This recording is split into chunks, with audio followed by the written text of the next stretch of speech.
رب اشرح لي صدري ويسر لي أمري واحلل عقدة من لساني يفقهوا قولي رب زدني علما اللهم فقهنا في الدين اللهم بارك لنا في أوقاتنا اللهم أخلصنا لوجهك الكريم يا رب لك الحمد كما ينبغي لجلال وجهك ولعظيم سلطانك اللهم صل على محمد صلی اللہ علیہ وسلم وعلى آل محمد صلی اللہ علیہ وسلم۔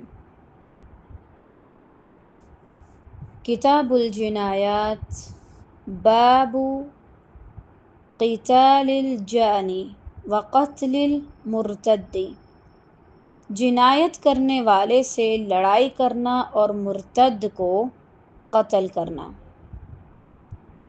یہاں پہ جو لفظ استعمال ہوا ہے الجانی، وہ ہمارے ہاں کس طرح سے استعمال ہوتا ہے، کن معنوں میں، اور آپ عربک میں دیکھیں بالکل اپوزٹ معنی میں استعمال ہوتا ہے، وہ شخص جو جرم کرتا ہے۔ تو بہرحال اسی لیے ضروری ہے کہ انسان وہ زبان بھی سیکھے جس میں اللہ تعالیٰ نے قرآن مجید کو اور ہمارے دینی احکامات کو نازل کیا ہے۔ اپنے مال کی حفاظت کی جائے، اگر اس سلسلے میں کوئی مارا بھی جائے تو وہ شہید ہوگا، چاہے اس مال کی قیمت کتنی بھی تھوڑی ہو۔ ہر انسان کسی نہ کسی محنت سے، مشقت والے طریقے سے اپنے لیے کوئی بھی وسائل حاصل کرتا ہے، چاہے وہ بندہ امیر سے امیر ہو۔ مثلا آپ بڑے امیر ہیں، لاکھوں کے مالک ہیں، کروڑوں ہیں آپ کے پاس، اگر کوئی زبردستی آپ کا 100 روپے یا 1000 روپے بھی چھین رہا ہے تو آپ اسے کیوں اجازت دیں؟ چھوٹی چھوٹی بات پہ دنگا فساد ضروری نہیں، لیکن دین اسلام میں ہمیں یہ حکم ہے کہ ہم اپنے مال کی حفاظت کریں۔ ایسا نہیں ہے کہ لوگوں کے سامنے آ کے بیٹھ جائیں مسکین بن کے کہ بھائی جتنا لوٹنا ہے ہمیں لوٹ لو، بالکل نہیں، اپنے مال کی حفاظت کریں۔ اگر کوئی چوری کر رہا ہے آپ کا مال اور آپ اسے نہیں کرنے دے رہے اور آپ حفاظت کرتے کرتے حتیٰ کہ وہ آپ کو شہید کر دیتا ہے تو آپ شہادت میں لکھے جائیں گے۔ اور اگر آپ اپنے مال کی حفاظت کرتے کرتے اسے جان سے مار دیں تو اس پر آپ کو نہ قصاص دینا ہے نہ دیت دینی ہے۔ آپ کو پتہ ہے اکثر گھروں میں ڈکیتی ہوتی ہے، چوری ہوتی ہے، کیا ہوتا ہے سارا زیورات، پیسے جو بھی ہیں وہ سارا کچھ لے جاتے ہیں، کتنا بڑا لاس ہوتا ہے، سالوں لگ جاتے ہیں دوبارہ سے اپنے آپ کو سیٹل کرنے میں۔ اگر کوئی آپ کے گھر چوری کرنے کے لیے آتے ہیں تو آپ اپنے مال کی، اپنی جان کی حفاظت کریں، اس میں چاہے پھر اس کی جان چلی جائے، اس کی ٹانگ ٹوٹ جائے، کوئی ایسے کاموں میں پڑے کیوں؟ دیکھیں یہ انتہائی زیادتی والی بات ہے کہ ایک شخص کی کوئی چیز ہے اور آپ نہ آپ نے وہ کمائی، نہ آپ کا اس میں کوئی حصہ، نہ کوئی محنت، اور آپ شرمندوں کی طرح جائیں اور جا کے وہ چیزیں چھیننا شروع کر دیں، پھر اس حد تک گر جائیں کہ آپ لوگوں کی جانیں بھی لینا شروع کر دیں۔ کیا ہو گیا لوگوں کو؟ اللہ کا ڈر ہی نہیں۔ لیکن اپنا مال حلال طریقے سے کمایا ہو تبھی تو اس کو درد ہوگی نا۔ اگر مال کو کمانے کے حرام ذرائع ہیں، آپ نے بھی کہیں سے چوری کیا، کسی کے ساتھ زیادتی کی، کسی کو دا لگا دیا یعنی دھوکہ دے دیا، تو پھر آپ کو اتنی قدر نہیں ہوگی، نہ ہی آپ اس کے لیے اپنی جان پر کھیلنے کی کوشش کریں گے۔ لیکن جب آپ نے بڑی محنت کی ہے تو آپ کا دل نہیں کرے گا کہ آپ 1 روپیہ بھی ضائع کریں، تو اپنے مال کی حفاظت کریں۔ اسی لیے بیسک اتنا سیکھیں کہ آپ اپنا دفاع کر سکیں، اس میں چاہے پھر تھپڑ مارنا ہو، چاہے کسی کو گرانا ہو، چاہے کچھ بھی ہو۔ یہ مذاق سے ہٹ کے بالکل سنجیدگی والا ٹاپک ہے۔ ایک عورت کو کبھی کبھار اگر خدا نہ خواستہ باہر اکیلے سفر کرنا بھی پڑے یا چھوٹے بچوں کے ساتھ اپنے بچوں کو لے کے جا رہی ہے تو اسے اتنا سیکھنا چاہیے کہ وہ اپنی حفاظت کر سکے۔ ٹھیک ہے چھپکلی سے ڈر لگتا ہے، کاکروچ سے لگتا ہے وہ الگ بات ہے، ان سے لگتا ہے تو لگے، لیکن نقصان دینے والے بندوں کو تم نے کیسے ڈیل کرنا یہ تمہیں آنا چاہیے۔ اتنا سب سیکھیں کہ آپ نے اپنا دفاع کیسے کرنا ہے، اپنے مال کی حفاظت کیسے کرنی ہے۔ عن عبداللہ ابن عمر رضی اللہ تعالی عنہما سے روایت ہے، قال کہتے ہیں، قال فرمایا رسول اللہ صلی اللہ علیہ وسلم نے، من قتل جو کوئی قتل کیا جائے، دون مالہ اپنے مال کی حفاظت میں، فہو شہید تو وہ شہید ہے، کہ وہ پھر ناحق قبضہ نہ کرنے دے۔ ایک چپ رہے گا کیا ہوگا؟ سب کے ساتھ نقصان ہوگا۔ ایک محلے میں اگر ایک گھر میں چوری ہوئی ہے، کوئی کچھ نہیں کر رہا، تو وہ دوسرے تیسرے گھر میں بھی آئیں گے۔ تو اس لیے ایسی باتوں کے خلاف لازماً کچھ نہ کچھ کرنا چاہیے۔ اور اس میں آپ دیکھیں یہ فرداً آپ کو اپنے مال کی حفاظت کرنی ہے۔ کچھ معاملہ تو ایسے ہیں نا، مثلاً کوئی گناہ کرتا ہے تو ٹھیک ہے، اس کو سب کے سامنے لایا جاتا ہے، گواہ لائے جاتے ہیں، پھر حکومت کو کارروائی کرتی ہے۔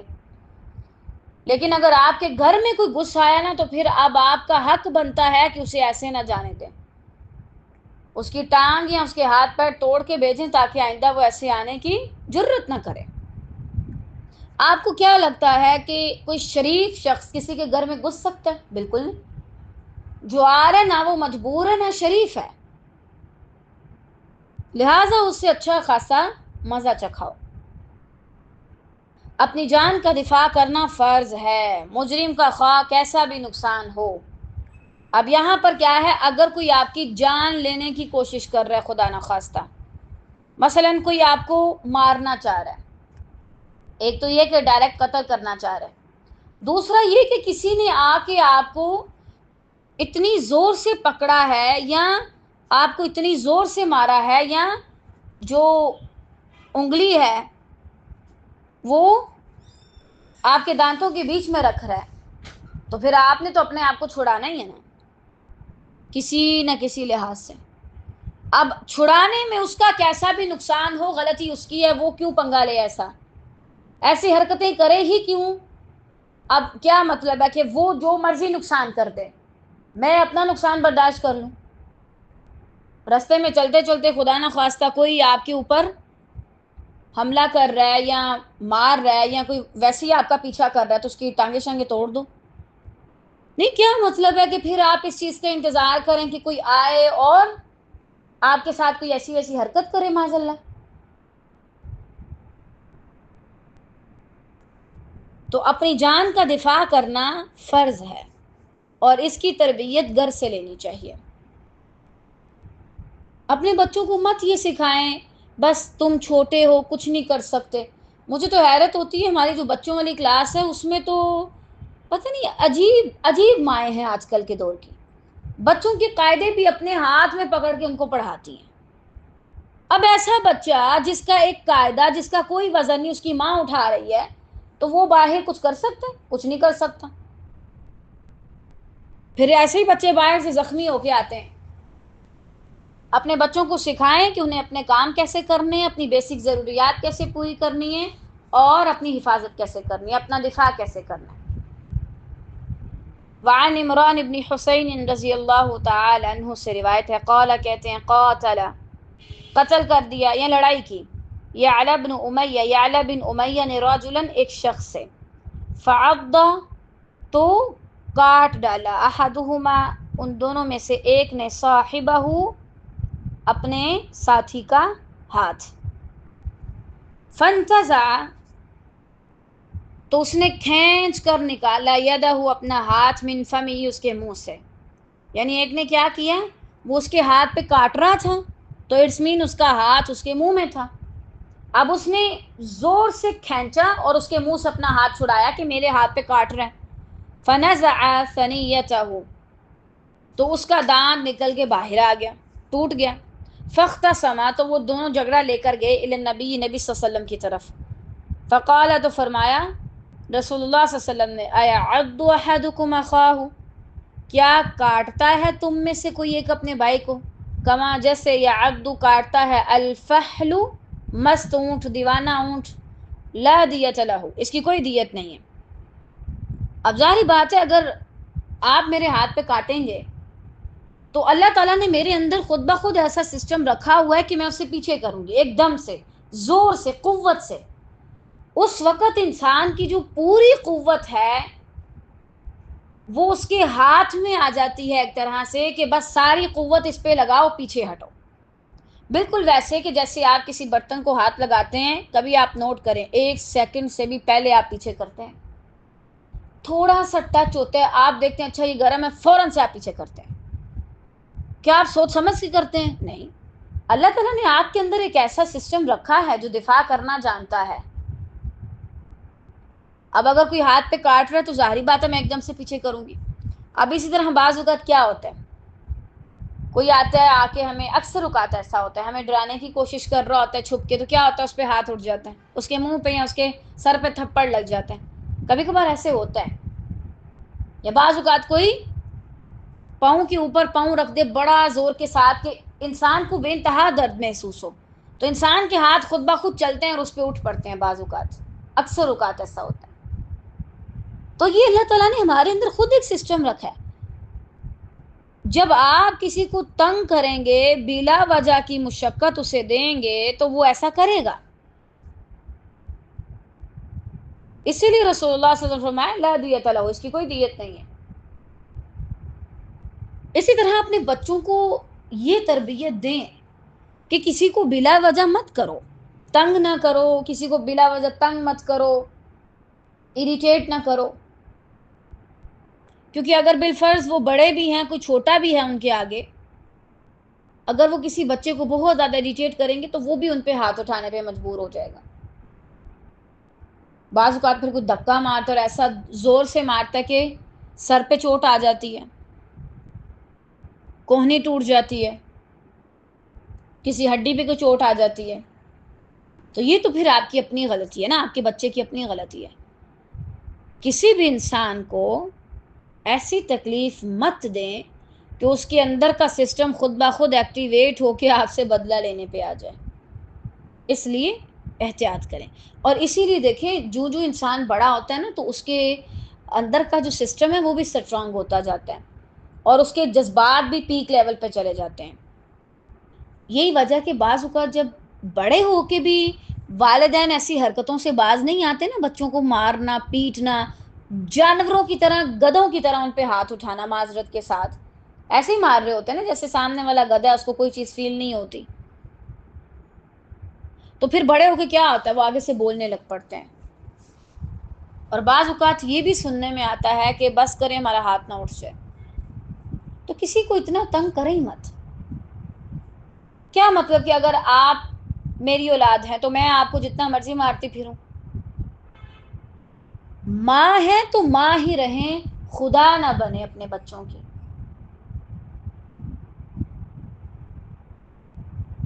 غلطی ہے بھی تو ڈانٹ تک ہونا چاہیے۔ یہ جو مار پیٹ والے کام ہے نا یہ آپ کے بچوں کو چڑچڑا بناتے ہیں۔ کسی کے گھر میں بلا وجہ جھانکنا حرام ہے، اگر وہ اس پر کچھ دے مارے تو اس کا حق ہے۔ اب یہاں سے ہمیں ایک اور چیز جو کہ انسان کے ظاہری تحفظ میں آتا ہے اس پر بھی بات کی گئی۔ ہر انسان کی ایک پرائیویسی ہوتی ہے، نہ میں چاہتی ہوں کہ آپ میری پرسنل زندگی میں دخل دیں اور نہ آپ چاہتے ہیں کہ میں آپ کی پرسنل زندگی میں دخل دوں، اور نہ ہی میں یہ چاہتی ہوں، یعنی کوئی بھی انسان یہ نہیں چاہتا۔ سب کی اپنی اپنی زندگی ہے، محبت، تعلقات، ہر چیز ایک جگہ پر۔ اب مثلا میرا روم ہے تو میں اس میں جیسے ریلیکس ہوتی ہوں، میں بیٹھتی ہوں، میں لیٹتی ہوں، میں اپنے کام کرتی ہوں۔ اب اگر کوئی آ کے چوری چوری دیکھنا شروع کر دے، حتیٰ کہ کسی کا پرسنل آفس بھی ہے، یعنی جو اسی کے نام سے ہے اور وہ اسی کے لیے خاص ہے، تو آپ کو قطعاً یہ حق نہیں کہ آپ باہر سے تاکہ جھانکی کریں۔ اور اگر کوئی کر رہا ہے تو اسی حدیث میں آپ پڑھیں گے کہ خواہ آپ ایک پتھر مار کے اس کی آنکھ باہر نکال دینا تو آپ پر کوئی قصاص نہیں ہے۔ انسان کسی بھی حال میں بیٹھ سکتا ہے۔ ہر انسان جب الگ ہوتا ہے تو وہ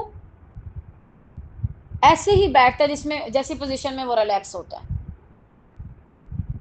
اب کوئی آ کے اس کی پرائیویسی کو ڈسٹرب کرے تو یہ اچھی بات نہیں ہے. دین ہمیں چھوٹی چھوٹی چیزیں بھی سکھاتا ہے. آپ کو پتا ہے کہ آپ کی بھابھی اور آپ کے بھائی ہیں روم میں، تو آپ کو کیا ضرورت ہے ابھی جھانکنے کی؟ آپ کے ماما بابا روم میں ہیں تو آپ کو کیا ضرورت ہے جھانکنے کی؟ آپ کے کزن اور ان کی وائف جو ہیں وہ ہیں روم میں، تو آپ کو کیا ضرورت ہے جھانکنے کی؟ مجھے نہیں سمجھ آتی. اور اسی طرح دیکھیں کسی کے موبائل میں جھانکنا. آج کل انسان اپنی زیادہ تر جو چیزیں ہیں اس کی جو زیادہ تر جس چیز کو پرائیویسی کی ضرورت ہوتی ہے اس کا فون ہے. ضروری نہیں کہ وہ کوئی غلط کام کرے. اب میرا فون ہے، میں سب کو نہیں دکھا سکتی. اب کوئی بالفرض کبھی کبھار ہم ایسے بیٹھے ہوتے ہیں نا، مثلاً گاڑی میں، تو کسی کے فون پہ نظر پڑ جائے. الحمدللہ اگر غلطی سے بھی کبھی کبھی میری نظر پڑ جائے، اسی لیے میں چشمے کا استعمال کم کرتی ہوں، تاکہ میں چیزیں اگر میری نظر پڑ بھی جائے تو مجھے دکھے نا. لیکن پھر بھی الحمدللہ فوراً سے استغفر اللہ بھی کرتی ہوں اور سوری بھی کرتی ہوں، کیونکہ یہ طریقہ درست ہی نہیں ہے. کوئی فون پہ کسی سے بات کر رہے، آپ کو نہیں پتا اس کا شوہر ہے، اس کا بھائی ہے، اس کا بیٹا ہے، کون ہے، اس کی دوست ہے، اس کے ساتھ کیسا تعلق ہے. خدا نہ خواستہ اگر کوئی کسی نامحرم کے ساتھ بھی بات کر رہا ہے تو مجھے اور آپ کو یہ حق نہیں ہے کہ ہم جا کے دیکھیں. کرنی ہے تو اس کو واضح نصیحت کریں.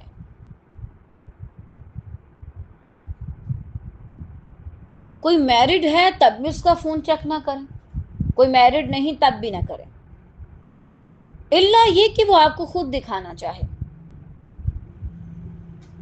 ہر انسان کی الگ زندگی ہے نا،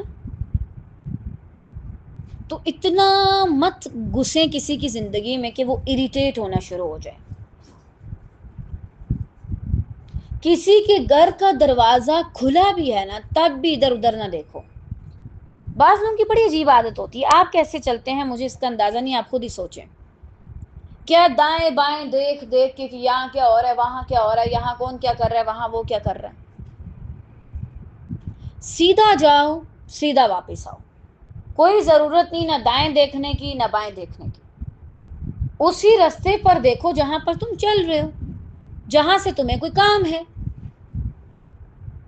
اور آپ کو پتہ ہے ایسے لوگ نہیں ٹھیک ہوتے جن کو ہر وقت عادت ہوتی ہے یہ دیکھنے کی کہ اس گھر میں کیا ہو رہا ہے، ادھر کوئی کیا کر رہا ہے. بعض اوقات ایسے ہو سکتا ہے کہ آپ کے گھر سے دوسرے کا صحن نظر آتا ہے یا روم نظر آتا ہے، تب بھی مت دیکھیں.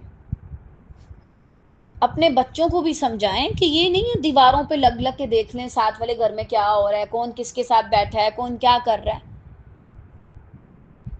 یہ بچوں کو ہم ہی عادتیں ڈلواتے ہیں. کبھی کبھار آپ نے اپنے بچوں کو بولا ہے جاؤ دیکھ کے آؤ تمہاری چچی کیا کر رہی ہے، جاؤ دیکھ کے آؤ کہ تائی کے ساتھ کون آیا. ایسی عجیب عجیب حرکتیں ہم بچوں کو عادتیں ڈالتے ہیں، جاسوسی کی اور اس طرح کی چیپ حرکتیں کرنے کی.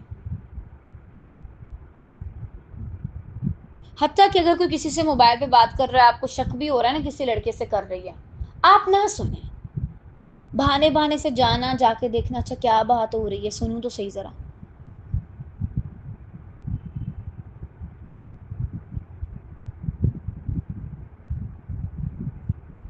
اگر آپ اپنی زندگی میں یہ سارے کام کرتے ہیں تو کوئی فائدہ نہیں آپ کو پڑھنے کا یا پڑھانے کا. اسی طرح اگر کوئی آپ کو اپنے گھر میں آنے کی اجازت بھی دے رہا ہے نا، تو اس کا یہ مطلب نہیں جا کے اس کی الماریاں کھولنا، اس کو چیک کرنا، فریج کو کھولنا شروع کر دینا بلا وجہ، اس کی پرسنل چیزوں کو دیکھنا. اچھا یہ تمہاری ڈائری ہے، اس پہ کیا لکھتی ہو؟ بھائی میں نے 100 باتیں لکھنی ہوتی ہیں، آپ کو کیا ضرورت ہے دیکھنے کی؟ تو بہرحال آپ کی وجہ سے کسی کی پرائیویسی ڈسٹرب نہیں ہونی چاہیے. کرنی ہے تو ڈائریکٹ کسی کو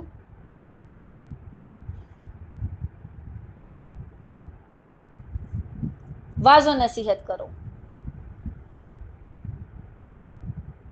اس کے علاوہ کچھ نہیں کر سکتے. کون کیا کر رہا ہے اس کا معاملہ اللہ پہ ہے. اور اسی طرح ان چیزوں میں زیادہ انٹرسٹ لینا، تم نے شادی کیوں نہیں کی، تمہاری کیا ایج ہے، کتنے بہن بھائی ہو. بعض اوقات کچھ لوگوں کو یہ بھی بتانا پسند نہیں ہوتا. وہ نہیں چاہتے کہ کوئی ان سے اتنے پرسنل سوال کرے. مثلا اگر کوئی آپ کو بتا دے میری کیا عمر ہے تو آپ کیا کریں گے؟ بالفرض میں آپ کو بتا دوں میری یہ عمر ہے تو آپ کیا کر لیں گے؟ کچھ بھی تو نہیں. اور کچھ ٹائم کے بعد آپ بھول بھی جائیں گے باجی کتنی ایج تھی. پھر شادی کیوں نہیں کی ابھی تک؟ سب کی اپنی اپنی زندگی ہے. اگر کوئی نہیں کر رہا تو کیا آپ اس کا بوجھ اٹھا رہے ہیں؟ کیا آپ اس کو کھانا کھلا رہے ہیں؟ آپ کے کندھوں پہ کوئی بوجھ ہے؟ وہ آپ کے گھر میں رہتی ہے، آپ کی ذمہ داری ہے. نہیں تو پھر چپ کریں.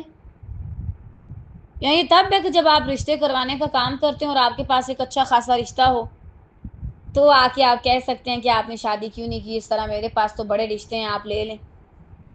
فضول قسم کی باتیں. تو کسی کی پرسنل ذات سے جو چیزیں تعلق رکھتی ہیں ان کو مت چھیڑیں. واللہ لوگوں کو مت چھیڑا کریں. آپ کو نہیں پتا کہ کون کہاں کتنا کچھ دبا کے بیٹھا ہوا ہے.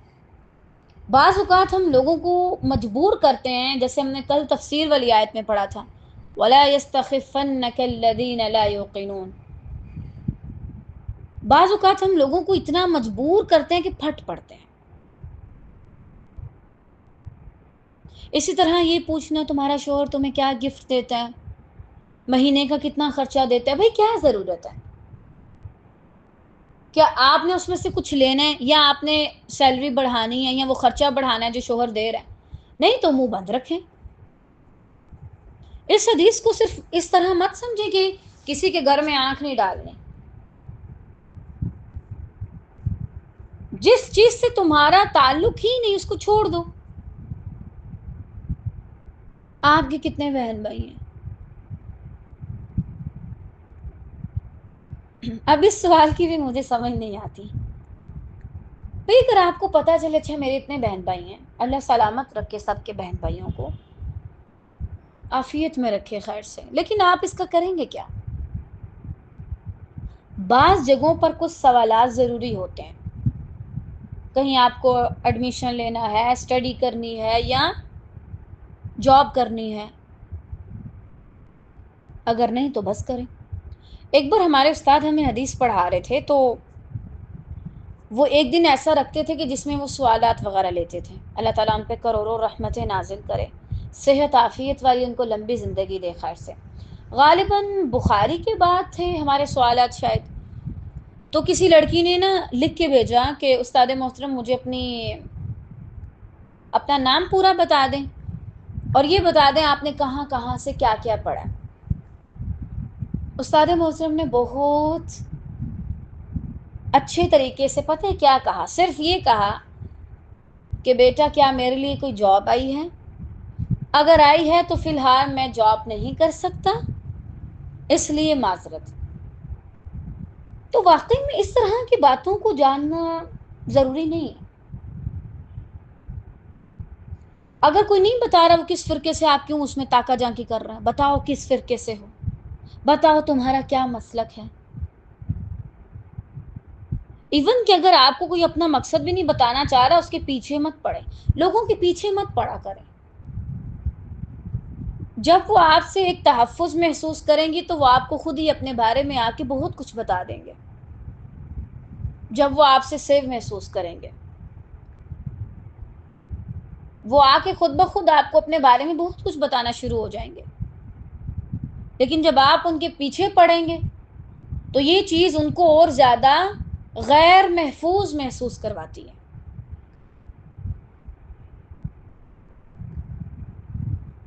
اللہ کی پناہ ایسے فارغ لوگوں سے، دماغ سے بھی فارغ ہیں اور ویسے بھی فارغ ہیں بیچارے. کبھی بھی ایسے شخص مت بنے. اور بھی جس کی جو جو پرائیویسی میں آتا ہے اس میں مت جھانکیں، کیونکہ اگر پھر وہ کوئی آپ کو سخت الفاظ بول دے تو اس کے پاس اس کا پورا پورا حق ہے. اللہ رحم کرے، پچھلے دنوں میری اپنی ساتھی سے کافی ٹائم بعد بات ہو رہی، شاید سال بعد میں نے ان سے بات کی، وہ بھی کوئی ضروری بات تھی. تو باتوں باتوں میں نے ان سے پوچھ لیا اچھا آپ کی شادی نہیں ہوئی؟ کہتی ہیں کیا کروں، آپ نے میرے لیے دعا ہی نہیں کی. مجھے تبھی سمجھ آ گئی اچھا یہ سوال نہیں کرنے والا تھا، ایسے ہی بس کر لیا. لیکن ضروری نہیں ہے کہ آپ سب سے پوچھتے پھریں کہ آپ نے شادی کیوں نہیں کی.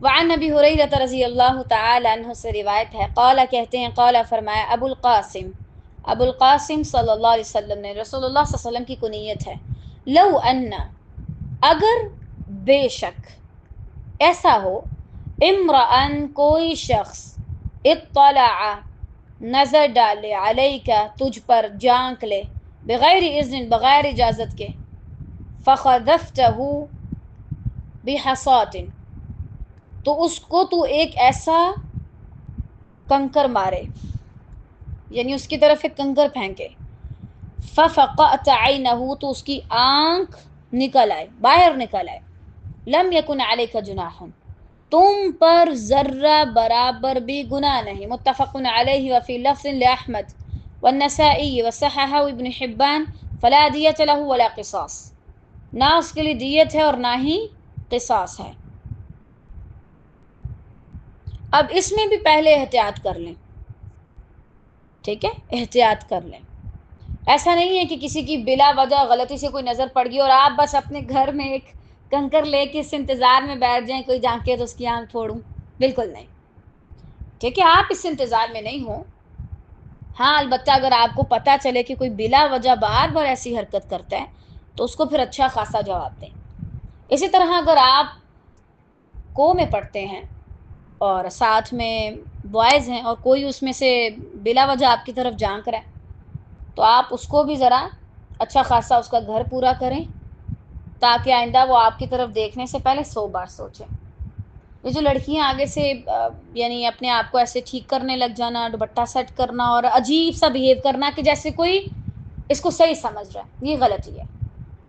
اگر کوئی غیر محرم بھی آپ کی طرف، ایک تو یہ نا ایک بار کبھی چلیں گزر ہوا تو دیکھ لیا، اکثر آپ کو لگتا ہے کہ اگر کوئی آپ کو دیکھ رہا ہے، گور رہا ہے بلا وجہ، تو آپ اس کو پہلے آرام سے اور پھر ذرا اس سے بھی زیادہ آرام سے بتا دیں کہ ایسے نہ دیکھیں، ٹھیک ہے، اور سخت لہجے میں ہو، کرخت آواز میں، اگلا سنیں تو اس کو اپنی نانی یاد آ جائے.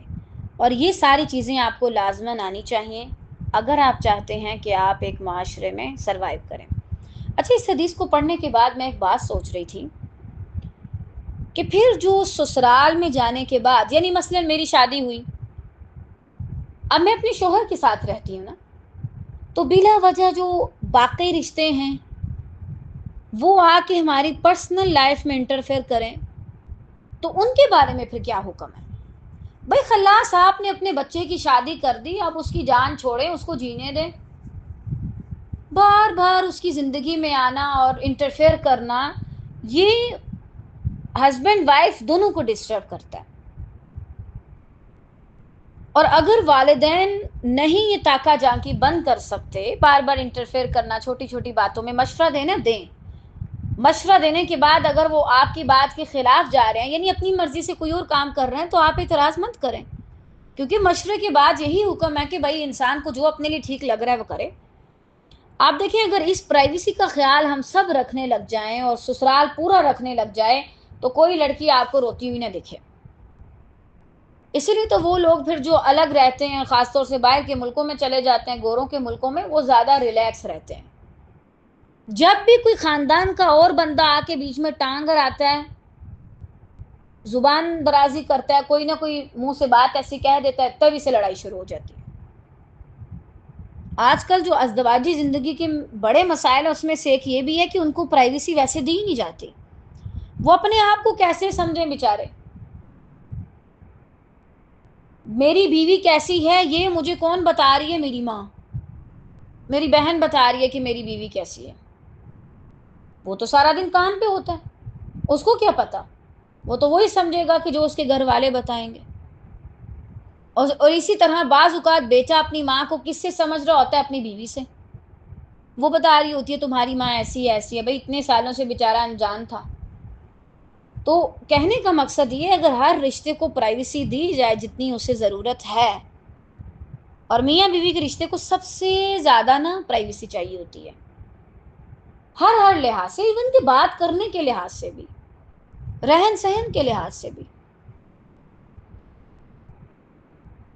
پھر آپ دیکھیں تعلقات کتنے خوبصورت ہوتے ہیں. اللہ تعالیٰ ہم سب کو سمجھ دے، ہدایت دے، خیر کے ساتھ ہمارے لیے تمام مراحل آسان کر دے، ہمارے اوپر کبھی کوئی ایسی مشکل نہ ڈالے کہ جو ہماری کمر توڑ دے اور ہمیں ذہنی مریض بنا دے اور ہمارے چہرے سے خوشی اور رونق کو چھین لے. ایسے غموں سے ہم اللہ کی پناہ میں آتے ہیں خیر اور عافیت کے ساتھ. ہم اللہ سے اس خوشی کا سوال کرتے ہیں جو ذہن کو تندرست بناتی ہے اور انسان کے چہرے پر ایک عجیب سی رونق لے آتی ہے اور اس کی زندگی کو مزید خوشگوار اور اس کے دل میں سکون اتارتی ہے. خیر اور عافیت کے ساتھ آمین یا رب العالمین. بارک اللہ فیکم.